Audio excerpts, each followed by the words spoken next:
ನಮಸ್ಕಾರ ಸ್ನೇಹಿತರೆ, ಮಹಾಚಂದ್ರ ಯೂಟ್ಯೂಬ್ ಚಾನಲ್ಗೆ ತಮ್ಮೆಲ್ಲರಿಗೂ ಆತ್ಮೀಯವಾದಂತಹ ಸ್ವಾಗತ.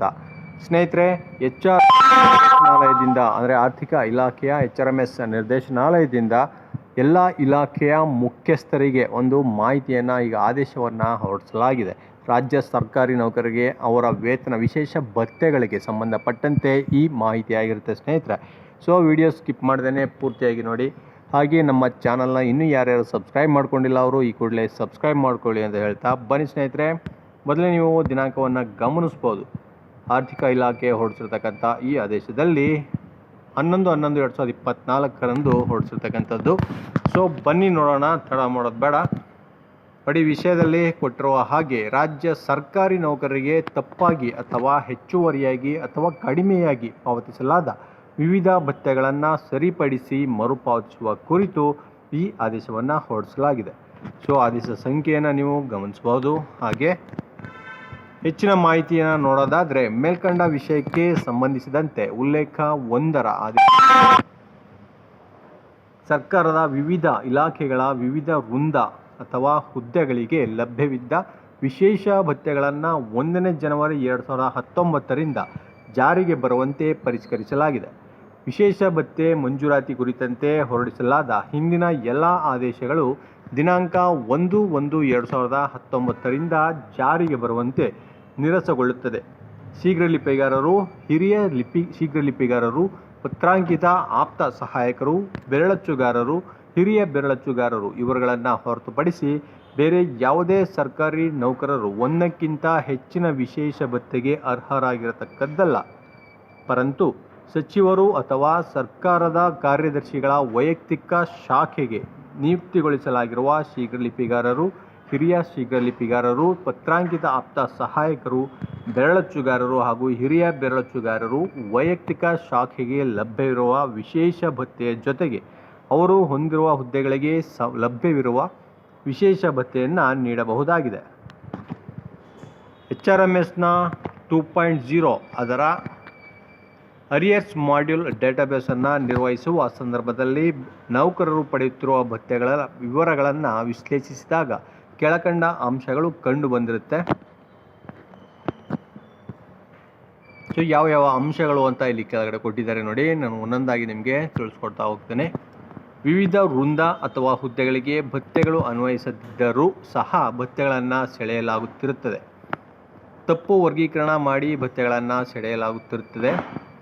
ನಿಗದಿತ ದರಕ್ಕಿಂತ ಹೆಚ್ಚಿನ ಅಥವಾ ಕಡಿಮೆ ದರದಲ್ಲಿ ಭತ್ಯೆಗಳನ್ನು ಸೆಳೆಯಲಾಗುತ್ತಿರುತ್ತದೆ. ವೃಂದ ಬದಲಾವಣೆಯಾದಾಗ ಹಾಗೂ ಮರು ನೇಮಕಗೊಂಡಾಗ ಹಿಂದಿನ ಭತ್ಯೆಗಳನ್ನು ಸೆಳೆಯಲಾಗ್ತಾ ಇದೆ. ಹಾಗೆ ಕಡ್ಡಾಯ ಭತ್ಯೆಗಳನ್ನು ಹೊರತುಪಡಿಸಿ ಒಂದಕ್ಕಿಂತ ಹೆಚ್ಚಿನ ಭತ್ಯೆಗಳನ್ನು ಸೆಳೆಯಲಾಗುತ್ತಿರುತ್ತೆ. ಸೊ ಇದಿಷ್ಟು ಅಂಶವನ್ನು HRMS 2.0 ಈ ಪೋರ್ಟಲ್ನಲ್ಲಿ ಗಮನಿಸಿ ಈಗ ಅದಕ್ಕೋಸ್ಕರ ಈ ಆದೇಶವನ್ನು ಹೊರಡಿಸಿರ್ತಕ್ಕಂಥದ್ದು.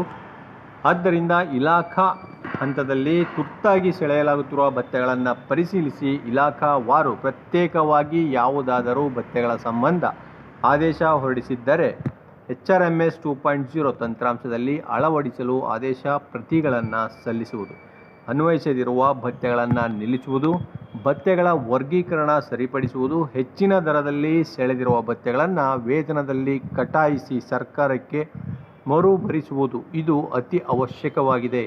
ಸೊ ಹೆಚ್ಚಾಗಿ ಯಾವುದೇ ನೌಕರರಿಗೆ ಭತ್ಯೆಗಳನ್ನು ಕೊಟ್ಟಿದ್ದಂಥ ಸಂದರ್ಭದಲ್ಲಿ ಅವರ ಭತ್ಯವನ್ನು ಸ್ಯಾಲ್ರಿನಲ್ಲಿ ಡಿಡಕ್ಟ್ ಮಾಡಬೇಕು ಅಂತ ಕೊಟ್ಟಿದ್ದಾರೆ ಸ್ನೇಹಿತರೆ. ಇದು ಅತಿ ಅವಶ್ಯಕವಾಗಿದೆ ಅಂತಲೂ ಕೂಡ ಮೆನ್ಷನ್ ಮಾಡಿದ್ದಾರೆ.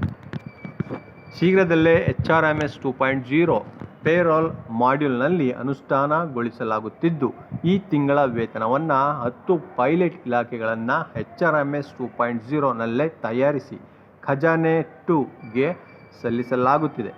ಮುಂದುವರೆದು ಇನ್ನು ಮುಂದಿನ ತಿಂಗಳುಗಳಲ್ಲಿ ಎಲ್ಲ ಇಲಾಖೆಗಳು HRMS 2.0ನಲ್ಲೇ ವೇತನ ಸೆಳೆಯುವುದರಿಂದ ಯಾವುದೇ ಆಧಾರವಿಲ್ಲದ ಭತ್ಯೆಗಳನ್ನು ಸೆಳೆಯಲು HRMS 2.0 ಬಿಡುವುದಿಲ್ಲ. ಆದುದರಿಂದ ಈ ಪತ್ರದಲ್ಲಿ ತಿಳಿಸಿರುವಂತೆ ಎಲ್ಲ DDOಗಳಿಗೆ ತಮ್ಮ ಅಧೀನದ ಸಿಬ್ಬಂದಿಗಳ ಭತ್ಯೆಗಳನ್ನು ಜರೂರಾಗಿ ಪರಿಶೀಲಿಸಿ HRMS 2.0ನಲ್ಲಿ ಸೇರಿಸಲು ಸೂಕ್ತ ಮಾಹಿತಿಯೊಡನೆ ಸಲ್ಲಿಸಲು ತಿಳಿಸಿದೆ. ಯಾವುದೇ ವಿಶೇಷ ಭತ್ಯೆಗಳು ಆಧಾರವಿಲ್ಲದೆ ಲಭ್ಯಪಡಿಸಲಾಗುವುದಿಲ್ಲ ಎಂದು ಈ ಮೂಲಕ ತಿಳಿಸಿ ಸೂಕ್ತ ನಿರ್ದೇಶನವನ್ನು ತಮ್ಮ ಎಲ್ಲ DDOಗಳಿಗೆ ನೀಡಲು ಕೋರಿದೆ. HRMS ವ್ಯವಸ್ಥಾಪಕರಿಂದ ಯೋಜನಾ ವ್ಯವಸ್ಥಾಪಕರಿಂದ ಈ ನಿರ್ದೇಶನವನ್ನು ನೀಡಿರ್ತಕ್ಕಂಥದ್ದು ಎಲ್ಲ DDOಗಳಿಗೆ ಸ್ನೇಹಿತರೆ. ಸೊ ಹಲವಾರು ರೀತಿಯಾಗಿ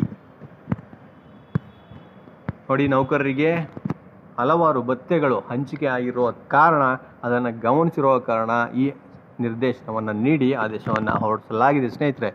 ಸೊ ಕಡಿಮೆ ಭತ್ಯೆ ಇರ್ತಕ್ಕಂಥದ್ದು ತಲೆ ಕೆಡಿಸ್ಕೊಳ್ಳಲ್ಲ, ಹೆಚ್ಚಾಗಿ ಯಾವುದಾದ್ರೂ ವಿಶೇಷ ಭತ್ಯೆಗಳನ್ನು ನೀಡಲಾಗಿದೆ, ಅವರ ಸ್ಯಾಲ್ರಿನಲ್ಲಿ ಈಗ ಕಟಾವು ಮಾಡಬೇಕು ಅಂತ ಕೂಡ ಒಂದು ಆದೇಶವನ್ನು ಇಲ್ಲಿ ನೀಡಿರ್ತಕ್ಕಂಥದ್ದು.